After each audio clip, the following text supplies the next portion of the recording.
you know how to play Galaxy Trucker. We're going to take a look at it in our point-counterpoint review. Because Mike and I agree about the game, I'm going to roll to see who will argue for it and who will argue against. If it's even, I'll take the pros, and if it's odd, he will. It's a 3, so I'm going to tell you how much I love Galaxy Trucker. Again, I'm going to tell you how much I love a game. And I just hate games, so... Tom, spiteful soul that he will tell you how Galaxy Trucker should just be put in the bin, the trash bin. Terrible. But even you, Tom, as much as you apparently hate fun, can agree that there's just something undeniably fun about building your ship in Galaxy Trucker. It's frenetic, it's crazy, the timer really drives the whole thing. I just feel like no matter what you do when you're building your ship, you're having a great time. There's just something really crazy about everyone digging through the warehouse, trying to get the pieces they need, grabbing for those shields, looking desperately for the right kind of connectors. It's just really fun. And you know what? Sometimes, especially in your first few games, you're going to put together a bad ship. But the beauty of the game is because it's so fast and because it's played in 3 rounds and each ship is starting fresh on the new round, it doesn't hurt you too bad if you put together a bad one. So if in round 1 you throw together some, half-cocked jalopy, you can, come back still in round 2 with a nice sleek aerial craft. I think I might dislike this game and possibly all games in general because I will tell. It's so easy to build a bad ship, and I don't necessarily mean a ship that gets torn apart by the space debris and pirates and things. I mean, there's just so many things to remember. So if you're using double lasers and double engines and shields, make sure you've got batteries to power them. If you've got to make sure you have the pink cargo connectors. You've got to make sure all the things connect the right way. There's just a lot of things to remember, and because shipbuilding is so fast, it's really easy to accidentally build an illegal ship. And that is no fun when you're doing the review process of the building and either you or one of your opponents finds something wrong with your ship. You just have to wipe out half your board. That's no fun.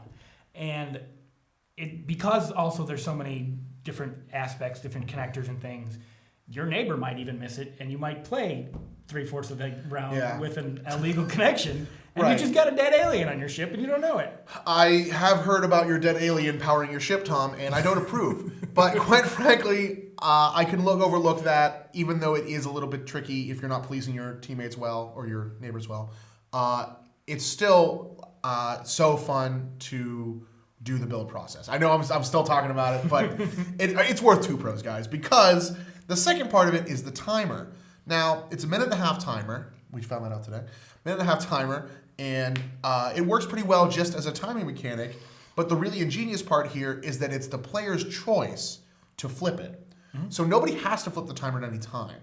And when you're building your 3rd round ship, most people don't flip it immediately on any of the individual numbers because they need a little more time to build such a huge ship. But the cool part is, if you're winning in the early turns, in the early rounds of the game, in that later round, you can force everyone to build a really quick ship. You can just flip it as soon as you want, and then you can make it so that everyone has to have a small ship because you're already ahead. You don't want them to be able to get a ton of points. So there's some extra kind of strategy going on with the timer that I haven't seen before. So not only does that keep the pace of the game lightning fast, but it also adds some kind of cool gameplay elements to the building phase. The building phase is really fun. It's really, it's a really good design. Everybody's reaching for the same tiles. It's forced by time. There's nothing confusing really about it other than you might screw up your building. But we've already talked about that. My problem really is with the rest of the game. It's not bad. The elements of the space cards, the encounters and things that you'll find, there's nothing poorly designed about them, but they just don't feel quite as clean as the rest of the game. Yeah. So when you're counting on the racetrack, it just sort of feels a little less than intuitive to ignore other players. I understand why it's that. I'm sorry, include other players. Ignore other players? Which way does it go? You don't count the spaces that the other players are on. He wasn't here for the tutorial. Right. It just feels less than intuitive. I remember when I was doing it, I wanted to do that, and then I couldn't, and then it kept screwing me up. I think we all remember that. Yeah. Now, I understand why it works that way. You need to have first, second, third, fourth, whatever, everyone in place. but it doesn't feel great. And the other aspect are the cards. There's lots of things to remember. It's like a super complex game of rock, paper, scissors where little meteors are beat by shields and big meteors are shot down by lasers, but you have to target the laser in the front, but you don't need to target laser on the side. And nothing stops a big laser, but little lasers can be stopped by shields. And there's just a lot to remember there. Yeah. Did I get them all? Yeah, there's a lot going on. And it's just really frustrating to have to remember all that when the rest of the game is just so fast and fun. Yeah, I mean, I couldn't agree more with that part. When I was going through the tutorial, it was really slogged when I was trying to explain how you fight the pirates, for instance. There's a lot going on with that. And for a game like this that's so light and fun and quick, it's a little bit of a hassle to have to explain everything of that to a new player. There's a little bit more of a barrier of entry than I'd like. But, I think the mechanics just really drive it. I know we haven't mentioned how immersive the game is, but I think that's just because it has so many cool mechanics. The dice rolling for determining where something hits. That's the last one I really want to cover.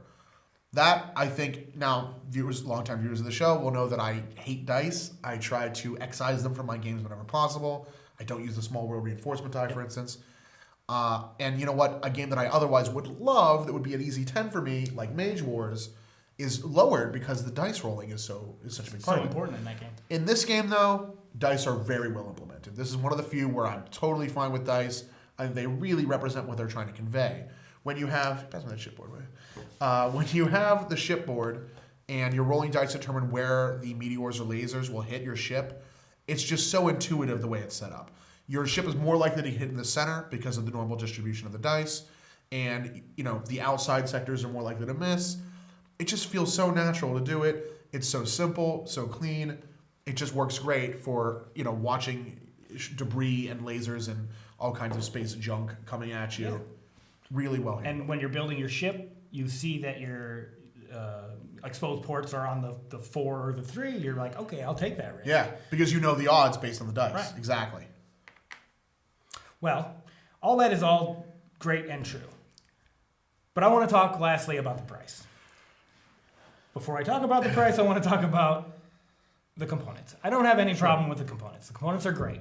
Sure. The miniatures are fine. You get these nice little glass beads. The beads are neat. The tiles they're getting nice and durable. There's nothing flimsy about the cards. Everything is greatly produced. Mm-hmm. But there's nothing in the box that makes me think, oh wow, this game is worth the price I paid for it. Yeah. It's just too expensive for what comes in the box. No disagreement there. You win that round, Tom, because it's really expensive for what you're getting. No pre-painted minis, nothing elaborate. It's a lot of cardboard and cardstock for a lot of money. Yep. Well, I do like the game. It's unfortunate that I had to take the cons again on this one. But it's really fun. And when I can, I'm going to pick it up. Maybe I'll wait for it to see it on sale somewhere. But I'm going to give it an 8 out of 10. Yeah, I also enjoy this one quite a bit. This is a game that I think really fills that kind of frenetic, crazy gameplay niche that I don't really have with anything else. Other than maybe Space Cadets, I can't think of another timed game that I'm really into. Mm-hmm. But this one just grabs me. I'm waffling about it. I think I'm going to give it an 8 out of 10 also. I've been kind of wanting to play it ever since we played it to review it. Yeah. And we just haven't had the time. But yeah, I want this one to hit the table again. Solid 8 out of 10 for me. Well, I think the only thing we haven't really talked about with Galaxy Trucker is the theme song and the cartoon. Absolutely, Tom. Stay tuned soon from the Big Game Hunters, a promo for the forthcoming cartoon and music video of Galaxy Trucker in the Breakdown. This is news to me.